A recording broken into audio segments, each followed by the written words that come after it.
So, welcome everyone to Capco's webinar on the future of GenAI in financial services. My name is Ali Yassin, and I co-lead Capco's US GenAI practice. As you know, Capco is a premier management consulting firm, and we focus only on the financial services industry. And in doing so, we engage leaders across wealth and asset management, banking, insurance, and the markets on mission critical transformations. And I have to say that all the clients that we are currently engaging, GenAI is on everyone's mind. According to our research, over 90% of CEOs in financial services perceive GenAI to be a foundational technology that will affect their competitive environment. And clearly and understandably, there are also some questions on the risks GenAI might pose. However, even in light of these risks, the vast majority of CEOs feel that the advantages of GenAI far outweigh the risks. So, as Capcos want to do, we are excited to bring you a nuanced discussion on one, the opportunities GenAI provides for financial services, second, market sentiment and potential adoption approaches that various industry participants might be undertaking, and quite importantly, the compliance concerns and governance concerns that might exist on this topic. With that, I'd like to pass the baton on to Chinmoy Bhatia, my co-lead, who will take this one further. Over to you, Chinmoy. Hey, thanks, Ali, for the introduction. Welcome, everyone. My name is Chinmoy Bhatia. I'm an executive director with Capco. And as Ali mentioned, I co-lead our generative AI solution team out of the US. We've got a pretty good agenda lined up for this discussion. We touched upon it briefly already, but roughly we're going to try to talk about the strategic opportunities and the potential benefits of implementing Gen AI. That's the first topic of discussion with our panelists. We'll then go into how adoption is really going, what operating models we're seeing, et cetera. And then finally, given the focus around risk and compliance and governance, we'll explore that topic as well. As we're going through this, I'm sure questions will come up. Request you all to please use the Q&A function built into Zoom to submit your questions. It makes it easier for us to track them. It also gives you the opportunity to see all of the questions that have already been asked and vote against them and so on. So please submit your questions there and we'll get to Q&A towards the end. But without further ado, I'm going to introduce our panel members really quick. And first, I want to thank them all for taking the time to join us. Let's just take them in order. We have Manish Bhatia from UBS. Manish, do you want to give yourselves give a quick introduction of yourself, please? Sure, absolutely. And thank you, Ali, and thank you, Chinmoy, for giving me an opportunity to speak to all of you today. Very much appreciate it. So, Manish Bhatia, 20 plus years at UBS. I've spent half of my life in the financial services industry. Really, most of that time has been driving large-scale change and transformation programs with a big emphasis on digitization, technology, cost efficiency, or looking at things that really drive a strategic imperative for our C levels across our organization. And AI and Gen AI is definitely one of them. So I'm certainly excited to be here and help contribute to this, what I hope is a very interactive discussion. It certainly will be. Thanks, Manish. Next up, we have John Heisler from Snowflake. John, please go ahead. Hi, folks. John Heisler, Senior AI Specialist here with Financial Services at Snowflake. Kind of meandering path over the last 15 years, starting in neuroscience, getting into asset management, where I led a team of data scientists and data engineers from a consultancy. And then over the last year, transitioning to Snowflake, right? So helping financial services clients kind of across sub-industries use and get the most out of their data, whether that's generative AI or it's more foundational data elements. But certainly excited to talk today about AI and how we think it's shaping the future. Excellent. What a nice, rich background, John. Looking forward to it. Thanks. And then next, let's go to our very own May Maltby from Capco. May, go ahead. Thanks, Chinmoy. Hi, everyone. Pleasure to be here today. My name's May Maltby, and I'm a principal consultant based out of Capco's New York office. I've primarily focused in my career on wealth management, technology, as well as data and analytics. And I think through my work with Capco and our clients, I've had the privilege of working with some of the leading institutions and who have varied stages of kind of maturity within their AI journey and have exposure into how they're evaluating across technology and business to really realize their impact and coordinate at the organizational level. So looking forward to our conversation today. Thanks, Chinmoy. Terrific. Thanks, May. All right, we're going to get into the first topic of discussion for our panel. But just to keep things a little bit interactive and engage our audience members, we'll kick it off with a very simple poll question, and that should be coming up on your screens. Straightforward question, in your current organization, wherever you may be, is Gen AI considered a priority? Options are yes, no, and unsure. And we'll just leave that up on the screen for a little bit before we proceed. Okay, I think we should be getting plenty of responses in already. Looks like overwhelmingly the answer is yes, and there's quite a significant amount of unsures, which is certainly something that we'll go through as we get into our discussion. So let's kick it off. Let's hit upon our first topic, which is around the objectives and strategic priorities, et cetera, related with Gen AI. How about we kick it off with you, Manish? Would you say that generative AI is a priority for your organization, and how do you see it being a competitive advantage right now? Thank you, Chinmoy. Yeah, with an absolute yes, an underlying bold exclamation mark. Undoubtedly, it's a huge priority for not only our firm, but many of our industry competitors and our peers in the financial industry. And just to kind of put a rubber stamp on that, our group CIO, Mike Dargan, had recently posted an article on LinkedIn. You're free to see it. And we recently interviewed one of the pioneers in the AI industry, Jensen Young, CEO of NVIDIA. He needs no introduction. It's truly one of our true visionaries. And if that's not a rubber stamp on our focus on AI, I don't know what is. It's really a strategic priority for our firm. And we really do see it as a true differentiator for ultimately providing competitive advantage for us in the financial services industry. We're looking to really look at for different ways AI can be embedded in the fabric of everything we do within our organization, whether it be a business process, whether it be an efficiency opportunity, and ultimately providing our financial advisors and our teams with insights to actually be able to serve their clients more effectively and efficiently. So without a doubt. Excellent. I think you hit upon some of the very important terms there. It's about AI infusion. It's about finding the right injection opportunities so that they can augment the role of human beings. Could you elaborate a little bit more on the functional areas or the use cases where you're seeing it be more impactful within your organization?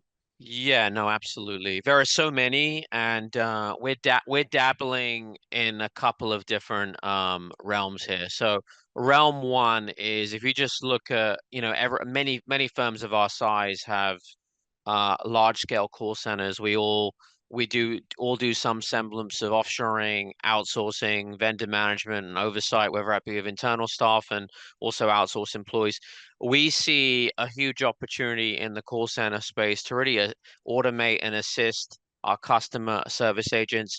There has been, that type of technology does exist today, but beginning to unify voice, digital communications in the customer service industry, like tech titans like Alphabet, Amazon, and Microsoft are also kind of bringing their own customer service technology offerings. Right. And I think this is really an untapped opportunity. I think one of the recent surveys I mentioned is 64% of customers still prefer to speak to humans. But the ultimate question is why, right? With a technology like AI, I think that's going to really put some pressure on that stat to really allow us to drive a better proliferation of AI in kind of call centers and customer service. The other example that is, I think, very relevant to many firms, not just financial services firms like myself, and something we're looking at is just standard HR processes, right? Every large scale organization of our size has a huge HR function, and this is really on top of everyone's agenda from a people perspective. It could be as simple as summarizing year-end performance reviews. If you're a line manager, right? Leveraging the power of generative AI to do that and actually aggregate feedback on your employees and being able to summarize that and really put the decision making, making it a little bit easier for that line manager to drive decision making and so forth. And I think we're beginning to see I think the opportunities in the HR space are endless. And then the third most obvious one, if you look at it, is every C-level, I think, at the board is also looking at personal productivity levers. So how do we make our employees as productive as possible? So with the introduction of, we're a big Microsoft shop, it's no surprise, it's pretty well published. Microsoft 365 Copilot, which is a very powerful Gen AI tool, is really fully integrated into the Microsoft Office suite of applications. So it's really designed to make employees within firms that are using some of these tools, whether those be project managers, program managers, analysts, and so forth, allow them to sort information, take transcripts of calls, summarize documents, maybe create first drafts of PowerPoint presentations, right? I think the decision making is always going to sit with a human, but being able to facilitate making those employees as productive as possible with the advent of Microsoft 365 Copilot is actually now becoming a game changer, I think, for many firms. And it really allows our employees to spend more time on deepening client relationships, brainstorming with your colleagues, or even maybe leaving the office earlier. So, those are some of the examples I think, that are certainly very useful, I find. Yeah, wonderful. And that does seem consistent with the types of use cases we're hearing about from other clients as well. I particularly like the point that you made about the platforms themselves, the providers of AI capabilities in big tech are coming forward with packaged solutions, which is a trend that will probably continue to increase. And actually, on that note, let's get John's perspective as well. John, what are you seeing as Gen AI use cases from your clients? Yeah, it's interesting, right? So I think trend that we're seeing now that we've steeped in this for, let's call it 18 months, 2 years, right? From an AI perspective, is people really starting to hone in on value and speed to value, right? So when we think about that speed to value becomes a competitive advantage, right? So they're thinking about this through the lens of what value is this driving, and it's not always just revenue generation, risk reduction, right? So previously we had not identified this risk, and therefore we would have just accepted it or would not have remediated it. But then there's things that are directly revenue generating. And so those are all obvious horizons for where we want AI to drive, right? So the game then becomes, how can we reduce the barriers of entry, right? So use case aside, each specific use case has its own, hopefully, identified value for the business. So then we have options. Okay, how do we address, how do we build, how do we sort of progress toward that horizon? And so what I've seen is organizations that are prioritizing low barrier of entry development, low barrier of entry solutions be very, very successful, right? Because they're iterating very fast. This is not a unique paradigm, right? So we played this game with analytics. We played this game with BI. Those that could, iterate very quickly to sort of generate outcomes and information and insight were the ones that ultimately won. And so that's really from a use case perspective. It's not one individual use case, right? So you're only bound really by the creativity that you can bring to the table. Yeah, and in fact, once you get the patterns in place, it's like putting a bunch of Lego blocks together and seeing what you'll discover. Right. I have to ask a follow-up question, which I feel like you're probably best positioned to answer. We hear a lot about data as a necessity for AI, right? Having good quality data, et cetera, et cetera. But what about use cases around using AI for the data pipeline, for data activities, et cetera? Could you elaborate on that if you're seeing any of them?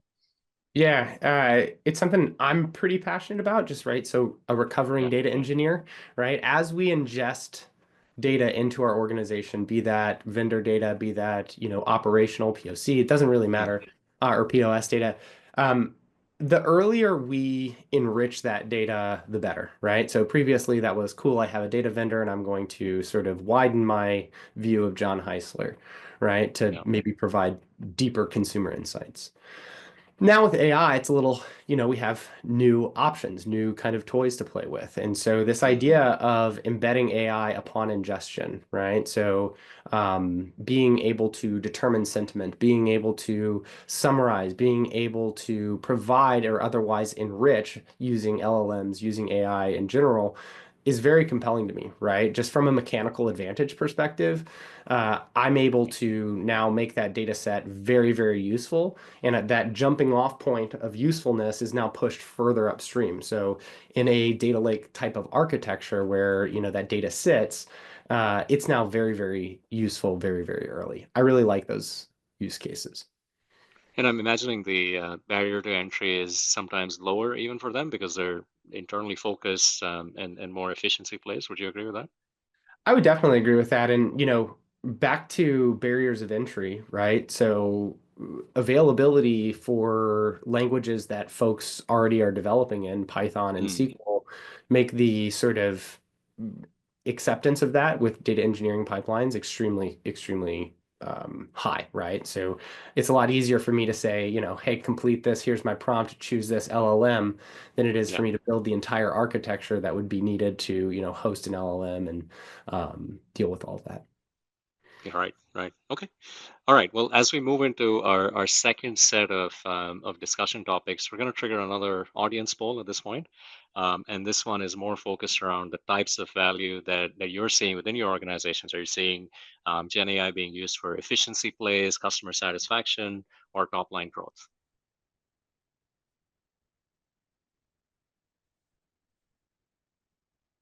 And we'll leave that up on the screen for just a little bit longer. And let's take a look at what the audience is telling us. Okay, so healthy distribution looks like efficiency is a clear winner, but there are use cases around customer satisfaction. I bet the call center stuff goes into that, as Manish was saying, as well as some from the growth perspective. Nice. And pretty consistent insights so far. Let's actually switch up a little bit now and talk about, apart from the business value that we know we're going to get from Gen AI, and we're starting to see some of that come across. I'm going to put the next question to May. May, how are you seeing our clients updating their operating models in response to the Gen AI challenge and value proposition? Yeah, absolutely. Thanks, Chinmoy. I think as we heard from Manesh and John, we're definitely observing a clear evolution of AI adoption, which then expands into operating models across firms. What we've seen specifically within financial services firms is operating models are often varied in adopting Gen AI, and that's largely influenced by the maturity of the organization's use of AI. So what we've seen is with AI adoption and operating models, we typically see a maturity curve across three kind of key models that begins with the more proof of concept and use case driven approach, which then progresses to a centralized center of excellence to support in some efficiencies through that proof of concept experience.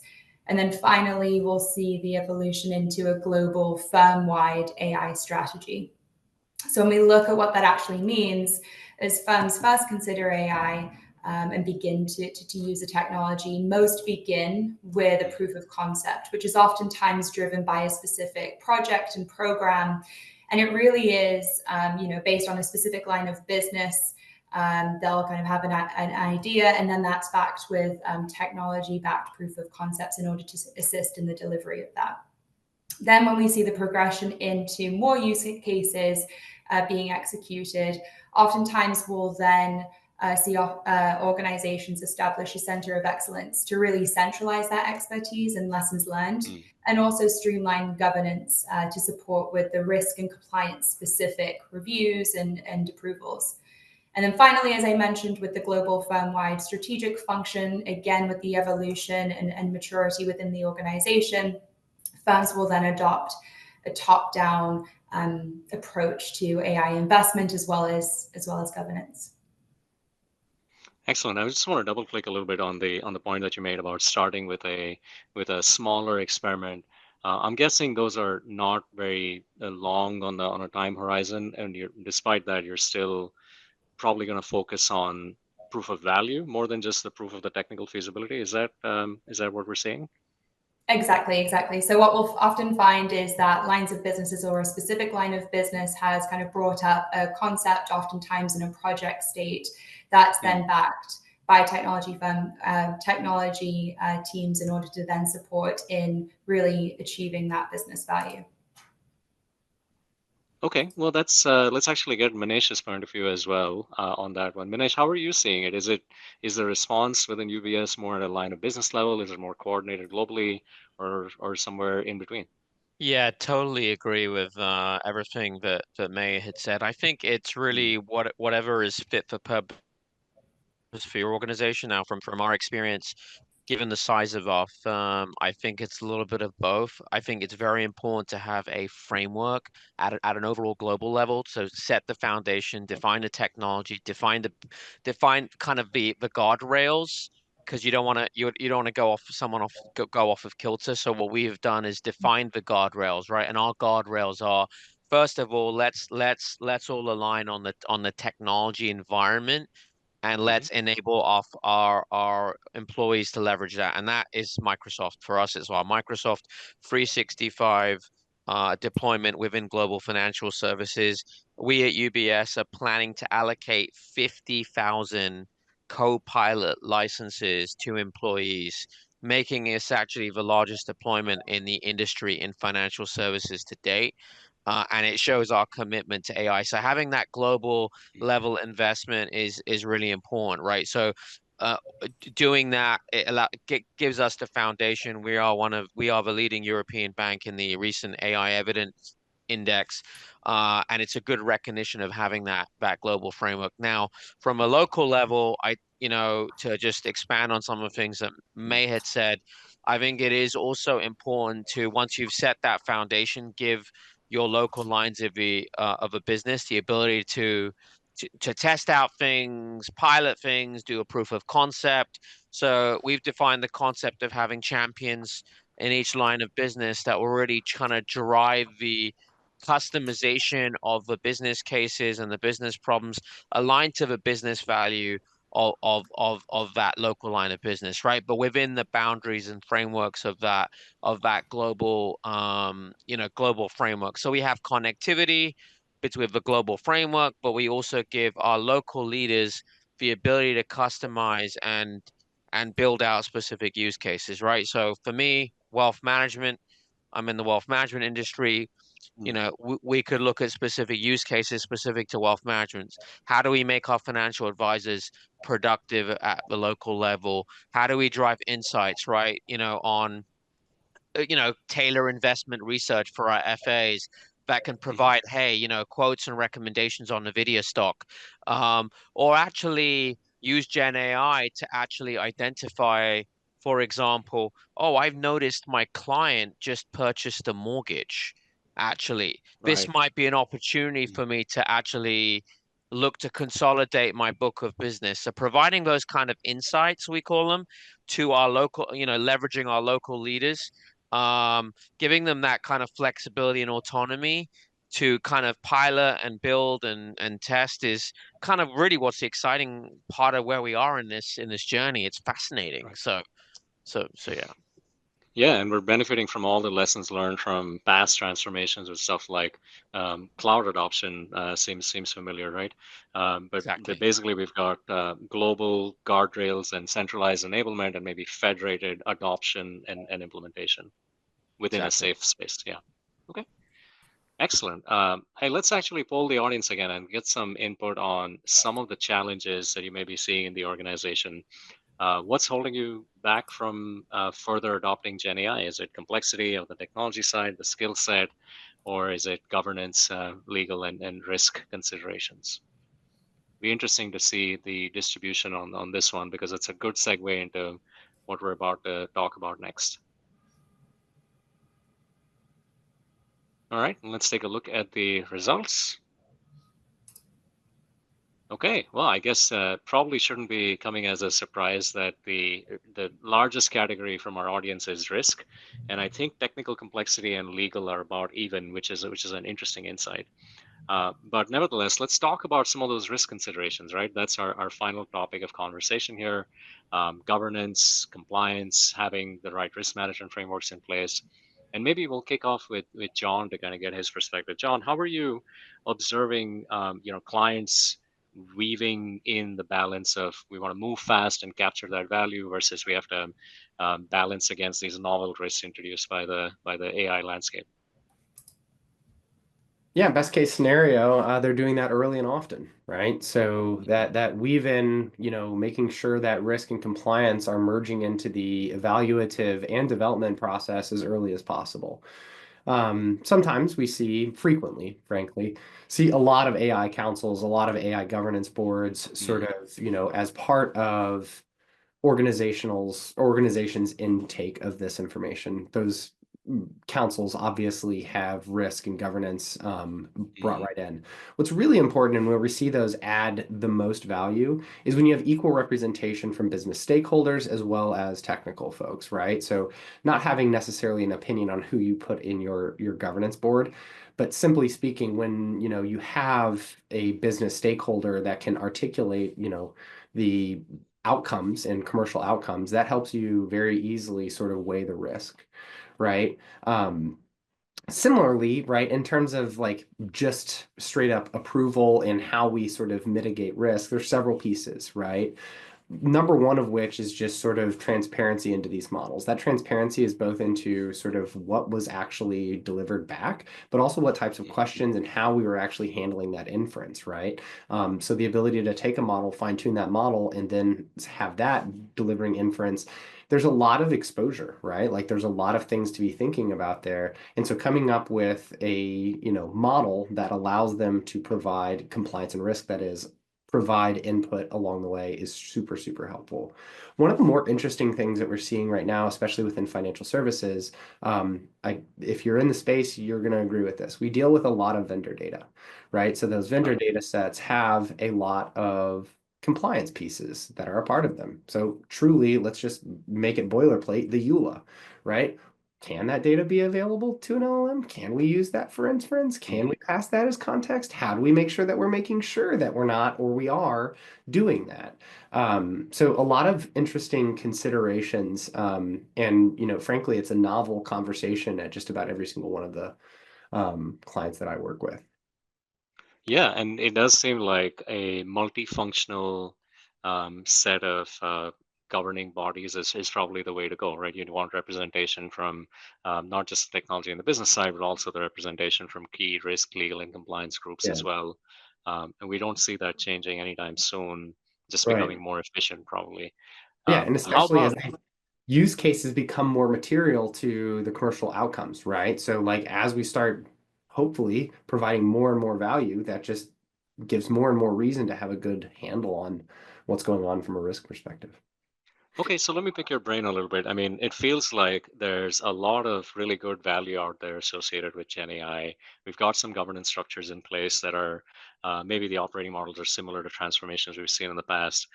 Is there a future in which this just becomes a way of doing things and not so much a separate entity, a separate steering committee, et cetera? Perhaps. I'm a hammer. Everything looks like a nail. Spent a lot of time with traditional BI solutions, right? Do you remember self-service? There was a lot of worry about, hey, we're giving access now, a line of business user can go ask and answer questions, right? There was, a warranted rotation over to focus on what data access do they have, what types of functionality can they build, how do we handle sort of row-based security. All of those pieces are still applicable here, but now this added nuance around sort of, hey, we now have an externality, which is effectively a digital brain in these LLMs. That's the piece that I think that we will continue to probably evolve on. The individual pieces about access, about transparency and pieces like that, I think those ultimately sort of like don't provide as much sort of rock in the boat. But I anticipate we continue, because I believe that the functionality around the LLMs is going to continue to advance fairly rapidly. We're going to continue to evaluate those. Excellent. Okay. And then I just wanted to double click on one other thing. You mentioned guardrails earlier on in the conversation, and certainly there are process level guardrails like having the right governance for identifying use cases and quantifying them and so on.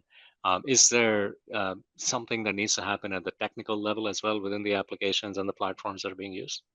Yeah, where the rubber meets the road, right? So like where I ask a question and get an answer, right? There are guardrails that are sort of governing both of those directions, right? So making sure there's no shortage of technology out there to allow you to put guardrails directly on top of what goes in and what gets generated out, to be labeled as safe, to be labeled as, not useful, right? In those regards. And so there's a safety aspect to it. And, I think that that's certainly critical, but there's also just sort of a like, you don't need to be asking that. So the separation of, like a information barrier between, credit and risk, right? Those pieces from a guardrail perspective, can you ask this? Is this a reasonable question? There's definitely levers to pull there, like no shortage of both individual vendors and then just technical implementations that allow you to do that. Okay. It does feel like there's a lot of different perspectives, and like you said, they'll be settling down over time how we may actually do responsible AI and how we govern it and so on. But that seems more to be self-defined, right? Like we define this is the way we're going to be responsible so that we can address the risks. Let me actually turn it over to May for a bit to talk about what are the regulatory bodies talking about, right? Apart from being responsible with AI for yourself, what are the things that you have to do to be compliant? Yeah, absolutely. Definitely an interesting topic, and it seems kind of ever changing. So I think globally regulators have been definitely focused on addressing these rapid advancements in AI, and then specifically Gen AI. And that is varied across different regions, but ultimately the key themes, regardless of the region, kind of include transparency and non-discrimination as part of the technology and protection for consumers. So from a global perspective, regulatory frameworks are evolving, but it really is in place to ensure AI technologies are developed and used responsibly. So there are key themes around privacy and data protection, which we've touched on, as well as accountability and transparency, and then generally ethical guidelines. And as you described, the kind of guidelines in place to kind of support in the usage. So for example, many countries have applied existing privacy laws, such as GDPR in Europe, but there are also some kind of net new regulations, such as in the EU, the EU AI Act, which provides a very comprehensive regulatory framework aimed at kind of the safety, but also the fundamental rights of individuals as well as businesses in relation to AI. So that's kind of more specific to the EU and then globally speaking. But when we look specifically at the US, the regulatory landscape is both at the federal level as well as kind of we've seen some state level initiatives. So at the federal level, we've seen to name a few, we have the Biden administration's blueprint for AI, the AI Bill of Rights, as well as an executive order on the safe, secure, and trustworthy development of AI. So definitely doesn't roll off the tongue, but essentially both documents outline the principles of what responsible AI use really looks like. And again, it focuses on the transparency and the accountability within AI systems. So when we double click then into the state level legislation, again, similar themes in terms of algorithmic discrimination, but then also consumer protection. And many bills at the state level look at the transparency and ethical use, again, on AI technologies. Overall, as we know, with the recent outcome of the US election, there are considerations of where those regulations will go, both at the federal and state level. And I think we'll kind of have to see what happens. And so we can't say for certain, but based on prior stances, as well as some sources we've read through, we can expect that the Trump administration is likely to approach the AI regulation with a shift away from the federal oversight and look to prioritize either deregulation or self-regulation when it comes to AI. So it'll definitely be interesting to follow and see where that kind of rapid change in legislation goes, both at the global and US level. Right. Yeah, a little bit of uncharted territory on the regulatory side, just like it has been on the technology side for a little bit. I think it's really funny that we've got this amazing technology that is changing our world, summarized down to two letters, AI, but all of the governance and all the bills and all the regulations have such complicated names. That's just a little something to think about. Maybe we could do some optimization there. But okay, so I guess that's the end of our, I guess, panel discussion. We're going to open it up for some questions from the audience at this point. I want to thank our panelists again for taking the time to respond to all of the questions that I've been peppering them with, and the discussion has been really nice and lively. Reminder to everyone on the call: if you have questions, please do take advantage of the Q&A function in Zoom to drop them in.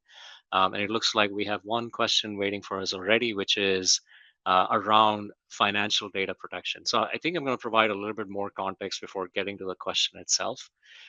Where we are at with the use of these large language models and large AI models that are out in the wild now is that they're saved in some cloud somewhere. And even if you bring it into your enterprise, it's sitting in your public cloud provided by the major cloud service providers and so on. So the question we're getting is, for financial data protection, is it really safe sitting in the cloud? How do you manage privacy controls and things like that, especially in the context of AI use cases? And I guess this is directed at no one in particular. So John, maybe you could kick us off. Yeah. Yeah, I can start. So a couple things, right? So this has been a question since the cloud transformation, right? And that has been, a very well-traveled path from a privacy levers perspective. So now from I'll just talk about Snowflake, the security of that data is, paramount to the way that we operate. And so all sorts of pieces, right? So encryption, all sorts of the standard sort of abilities, but then things like, specifically with AI, okay, how are we thinking about inference? How are we thinking about sort of, if I send my data to this model, is it retraining, right? Are people then going to benefit from the information that I'm passing and indirectly provide a competitive advantage to them? So I think less about the safety of my data, not that there's never any issues with the safety of the data, but I feel like that's something that we've got a pretty good handle on. Now I'm thinking about accessibility. IP was brought up earlier. I'm thinking about what data should be used, what data shouldn't be, right? Both contractually and ethically. That type of transparency is, I think, the next wave, right? Where we start to really get critical and provide transparency into access, what's actually being generated, IP infringement, and sort of the ethical use of the data itself. So again, that's kind of a skate, right? Like I'm skating away from the security of the data, but that's not intentional because I don't think that we can answer that, but it's more so because I see less risk exposure to that data than I do to making sure that you have a good handle on the risk exposure that you have from an AI perspective. Right. It's probably very low residual risk remaining to be addressed in that space, whereas there are riskier things to solve. Yeah, hopefully. Yeah, and I don't mean to give the sense that like AI is inherently dangerous and risky. It's just that's what we're having conversations about, right? Like that is the risk that we're hedging right now, not hedging the safety of that data. Yeah. Okay, makes sense. I'm seeing another question coming in. Let me direct this one to Manish. Manish, how are you looking at quantifying value or measuring the success of your AI initiatives so far? Yeah, thank you, Chinmoy. And look, as I think, based on all of my colleagues' of great input and discussion today around the fact that this is still a very rapidly evolving space. So I think from our perspective, we're looking at it with some kind of common sense. So if we want to drive AI at scale, first of all, we want to make sure we have the right level of buy-in at the right levels. So ensuring we have C-level buy-in. I think this is the first time I have seen a technology initiative in my 20 to 22 years of being in the industry, having that type of focus from the chief executives of the firm, right? Right. So I think that helps. Because you're like, first of all, making sure that you're focusing on things that are going to drive tangible business value as defined by, your senior executive. So that's kind of our first thing, right? There's no secret about the things that we're working on, even if there are small pilots. What is the business value I am trying to generate? What is the outcome, right? Just like you would go through any normal business case, I think there's a heightened focus on these technology initiatives that fall under generative AI just because of all the focus on it right now. So I think we will apply the same kind of rigor as we apply any technology initiative, right? So understand your business problem. Don't just try and solve AI when it doesn't really apply to a specific area or problem.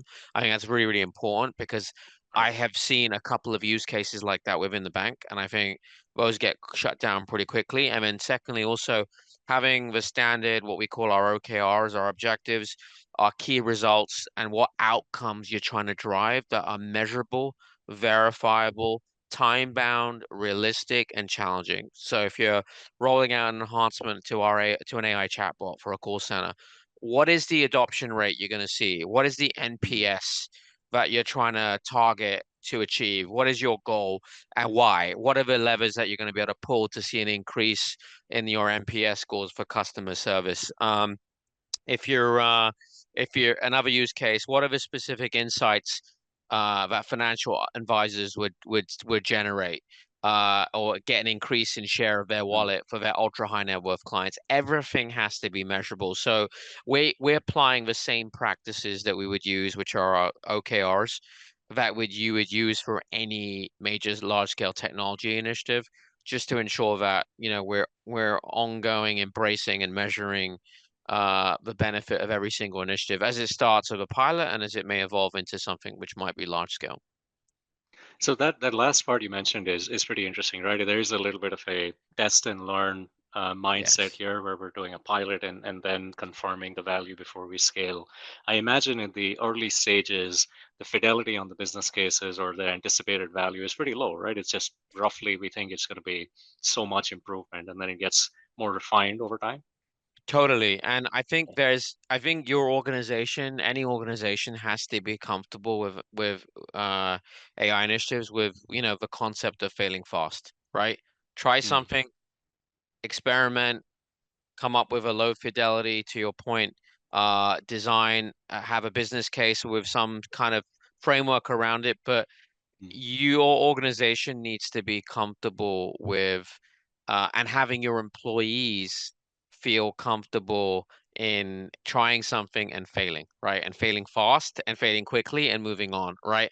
And I think that's still a journey for many organizations. So every firm is on to really kind of embrace those principles of agile and failing fast and moving on to the next experiment to then drive business value, right? I think the success rates on pilots are in the low single digits, but they're there for a reason. And I think that will evolve over time as the industry evolves and the use cases become a lot more well known and documented. And then it will be kind of like a race to who has a mhm. better solution, who is partnering with a technology provider that will drive that competitive advantage or let them get there, faster than their competitors, right? And really Right. generate that competitive advantage for themselves.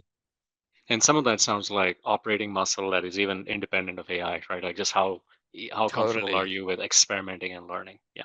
Okay. Exactly right. Yeah. Exactly right. And that's independent of any initiative. It's not just generative AI. So I completely agree. Yeah. Yeah, I was just with a CTO who said I was asking them, "Hey, how do you evaluate AI?" And they're or like AI projects. And they're like, "We don't. We evaluate projects. If Right. AI happens to be the implement that we pick up, we pick it up. But the same way you don't go into if you're a contractor saying, "I'm going to bring a chisel," right? You go in and you evaluate, "Hey, what am I going to use?" Right? So versus flipping it around and saying, "We have an AI, initiative. No, you have a value initiative, really. Right. This is just one of your tools. Spot And you're on. exploiting AI to achieve that value. Yeah. Exactly. Certain nuances with implementation, but certainly should not be nuances with qualification, right? Unless it Right. comes down to what I can use, what I can't use, models, like things like that. But Yeah. Generally speaking. Okay. Hey, we've got a question come in that's directed to Manesh. Since UBS operates in a regulated environment, how does UBS address model expandability, and do you have concerns with recreating errors to understand limitations of the model? It's a great question. I would say, look, I think the legal space, the compliance space, I think is ever evolving. I wouldn't say that any of our financial services firms or our competitors have cracked this yet. It's an ever evolving realm of focus, so I can't really say I have an answer to that right now that I would be knowledgeable to answer, but I can tell you that we have our best folks from legal, from compliance, our risk and regulatory partners that are very laser focused on putting the right guardrails in place to ensure that we are holding ourselves accountable and holding our partners accountable and ultimately doing the best thing for our clients, right? Right. And from an ethics perspective and from a governance perspective, but I'm sure at some point there will be for firms as large as ours, very well defined guardrails. But I think as this is such a new space, we're continuing to experiment and evolve it. Yeah, and I'm sure there's informal things that could be done as well in the strategy itself. For example, we see some clients drawing a line in the sand and saying we're only going to look at internal use cases where you're X, accelerating some middle office process or something, and there's a human correct. being at the end of it in the loop to validate everything. So the AI is just really providing acceleration to whatever the human would do. I think that's a really important point that you mentioned at the end, right? I think the accountability for the decision making, Mhm. the way we see it, is always going to sit with a human, right? And that's as simple as doing performance evaluations for your employees, right? The AI is pretty smart and will generate things, but we will run our own models to make sure that line managers are actually using that information as a tool to aid them in their decision making process, not Right. solely relying on that to to drive bad behavior and then bad outcomes for our employees, right? When we talk about performance evaluation. So I think you're right, 100% correct. The human is always going to be ultimately accountable.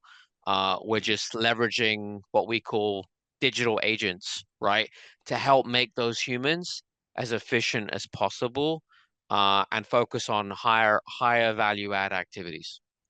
Right. Elevating their roles. Yeah. Yeah, exactly. On the topic of risk, I'm going to direct this next question that came in to May, and the question is around the risks for consumers. What significant risks for consumers does AI present that will need to be mitigated? I think we got into that a little bit already, but more importantly, who is expected to ensure consumers are protected from the risks? Is it government regulation, creators of the AI, or the users of AI solutions? Yeah, absolutely. Good question. I think we have touched on it, especially on the consumer harm piece, right? I think Manesh, as you mentioned on the HR use case, kind of one of the main considerations is bias and discrimination, right? And making sure that GenAI in its functionality isn't perpetuating or even amplifying bias or discrimination when it comes to its outputs. And I think your example on HR is a great one. I think to my point earlier about regulations, that's something that across the board, whether it's kind of globally or specific to the US, is a kind of a major theme in non-discrimination and bias, specifically within GenAI systems.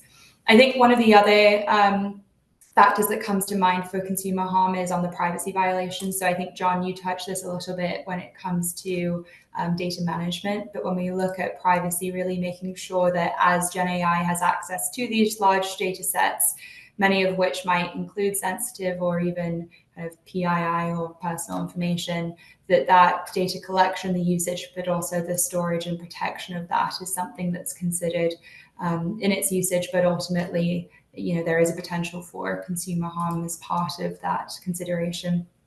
And then I think finally, the lack of transparency, right? Oftentimes with these AI algorithms, you might have kind of less insight into how it's kind of used or what the inputs are. So again, I think, John, you made this point earlier, but making sure that there's explainability or traceability within these models to ensure that you're able, whether it's a consumer having a question, but oftentimes probably auditors or regulators, you're able to explain what went into the model based on its kind of output. So I think those are the considerations, but in terms of responsibilities, I think it's a little bit of everyone, right? So you have these regulators that are coming in and enforcing certain laws to ultimately protect the end consumers. And they're expected as regulators to actively monitor the application of AI and ensure that it's compliant with the legislation that's enacted. But then you actually have the company themselves, right? Whether it's the C-suite leaders, but also the risk and compliance leads, making sure that they've thought about what frameworks make sense for their organizations with these considerations to ultimately protect consumers, but also that they're continuing to educate their employees on best practices and considerations for potential risks in the usage of AI in order to really be kind of the front runner in how AI is used within the organization, both in terms of the actual innovation and using it for all of the positive it can do, whilst also understanding where there might be inherent risks and how to potentially mitigate that. Anything you'd add, Chinmoy or John, Minesh? I think I agree wholeheartedly on the responsibility aspect. Maybe the tagline coming out of this webinar is responsible AI is everyone's responsibility, just like any revolutionary technology. Yeah, I think you summarized it pretty well. That definitely rolls off the tongue better than some of the executive orders. Hey, I'm going to direct this next question to John. The question reads, what level of engagement are you experiencing from business decision makers who are making Gen AI aided decisions? And is there a greater push for explainable AI? I think I haven't seen a delta in the demand for explainability that has been there since the beginning, or at the very least, a mindful eye placed upon it. I have seen a massive uptick in what I would call meaningful engagement from executives, right? Because before it was a Forbes report and they were saying, the board's telling me we need to do this, we need to do this, right? They were catching up just like all of us were. Now, I think people, again, have steeped in this for about a year and a half, 2 years. They have a good understanding of what drives value and what doesn't. So now what I'm seeing, and this is critical, I think, to truly anything. There was a quote earlier about like single digit adoptions, right? Do you remember all of the single digit adoptions we had of data warehouses, but we all have data warehouses? Single digit like adoptions or success of cloud migrations. We all are in the cloud now. So like we're getting there. But like these engagements that are successful have very, very closed feedback loops. Like they are part of the meeting. They're willing to spend that 30 minutes, maybe Monday, Wednesday, and Friday in the sometimes build sessions, right? They may be off doing something else, but their engagement is there. It may not be the C-suite, but it's certainly executives, right, sitting there. So for whatever reason, right, whatever's precipitating this, maybe there was a budgetary item for value out of AI, and that's precipitating it. Whatever is underpinning this active engagement, it's definitely there. And what that does is it allows us to, for instance, someone being like, oh, well, we don't know what their data set looks like. I'm like, well, can they provide you a semantic model? And they say yes. I was like, well, we can build their environment here. Right. So that like very quick, their objection was immediately turned over from an AI specialist very, very quickly. It wasn't this like, oh, we're going to waste a week, go back, figure it out, come back. It's been critical to success, and I've definitely seen an uptick in it. Yeah, and I imagine it's a two-way street as well, right? Certainly there's advantages to having executives leaning in every design session and so on, that they can move things faster, eliminate blockers, or just keep us on track from the overarching objectives. But also they're probably getting a lot of education education from the conversations as well, and it just makes for more AI literate executives in the long run. Yeah. Perfect example, right? So like trying to get what you want out of a model, you can fine tune, you can do prompt engineering. If you're engaging with business experts, I'm not the person making these multi-billion dollar, choices. Somebody has spent a lot of time and there's a lot of trust embedded in them from the organization. They should be the ones. And it's a text editor, right? That's the differentiation, right? It's not what embedding model. Certainly there's pieces of that are true. But it is how you can get the people who have the creativity and domain expertise to be in this process is what's going to change. Like that's just period. Yep. Manish, let's turn that one over to you as well. Are you seeing something consistent? Yeah. Without a doubt, we're seeing it, as I mentioned earlier. Look, if you've got Sergio Ermotti, who is the CEO of UBS, who's out there on LinkedIn talking about the benefits of AI and it being a game changer, this is different. This is different. This is definitely different. For the first time, I'm seeing that. I think I think probably to the extent where some of our technology executives are thinking, wait, let's slow down a little, give me an opportunity to like actually test something out. Let's not overpromise and underdeliver. Let's really focus on driving business value, etc. Right. So I think the visibility and the from a C-level is I've never seen anything like this with any other technology in my 20 something years. And I think the other differentiator also is this time is I think our clients are paying attention. So we're hearing it from our clients for the first time. We didn't used to hear from our clients, okay, what version of CRM are you on? Are you using Salesforce? Because we really love Salesforce. Because I happen to be an investor in Salesforce, right? We didn't really hear that. We heard that once in a while.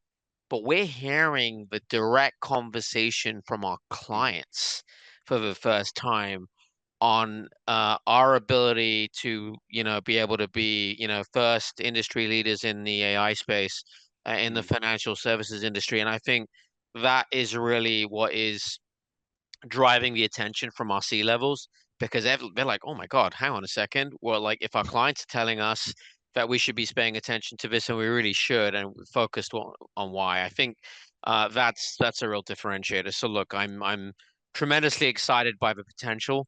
But I also think we just need to use some of the kind of responsible principles of any technology initiative, and ensuring we have the right outcomes and business cases tied to the inherent value of every initiative. And I think we will. I think every single financial services firm will as well. It's just about who gets there first. True. Yeah, let's make that the second soundbite coming out of this webinar. After responsible AI is everyone's responsibility, for any executives and future executives in the audience, lean forward and participate in AI is the other one. Okay, well, we're almost out of time, so I want to just take a moment to thank all of our panelists. Manish, John, May, thank you so much for participating, sharing your expertise and experience. And thank you to our lovely audience for having engaged with us with all the surveys and the questions that you threw in there. It's been a really insightful session, even for me, who is very immersed in Gen AI on a day-to-day basis. I've learned a lot. And of course, a shout out to my colleague in crime, Ali, as well as our lovely AI marketing team at Capco for getting us to this point. Thanks, everyone, and have a good rest of your day.